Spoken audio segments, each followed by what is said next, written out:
بسم اللہ الرحمن الرحیم۔ رسول اللہ صلی اللہ علیہ وآلہ وسلم نے فرمایا، بے شک جب اللہ تعالیٰ لوگوں کو علم عطا کر دیتا ہے تو وہ اس کو لوگوں سے چھین نہیں لیتا، بلکہ وہ علماء کو فوت کرنا شروع کر دیتا ہے۔ جب ایک عالم فوت ہوتا ہے تو وہ علم بھی چلا جاتا ہے جو اس کے پاس ہوتا ہے، یہاں تک کہ صرف وہ لوگ باقی رہ جاتے ہیں جن کو علم نہیں ہوتا۔ پس لوگ جاہلوں کو اپنا سردار بنا لیتے ہیں، اور پھر جب ان سے فتویٰ طلب کیا جاتا ہے تو وہ بغیر علم کے فتویٰ دیتے ہیں، اور اس طرح خود بھی گمراہ ہو جاتے ہیں اور دوسروں کو بھی گمراہ کر دیتے ہیں۔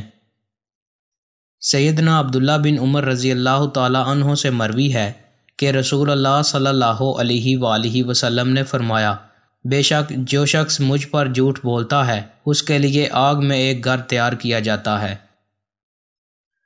سیدنا زیاد بن لبید رضی اللہ تعالی عنہ کہتے ہیں، نبی کریم صلی اللہ علیہ وآلہ وسلم نے کسی چیز کا ذکر کیا اور فرمایا، یہ اس وقت ہوگا جب علم اٹھ جائے گا۔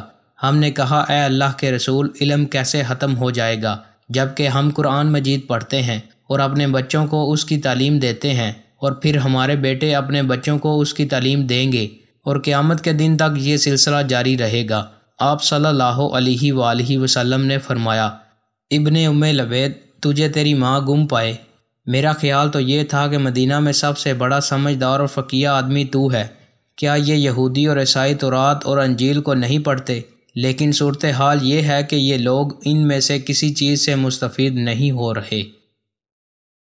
دوستو، مزید اچھی ویڈیوز کے لیے چینل کو سبسکرائب لازمی کریں۔ بہت شکریہ۔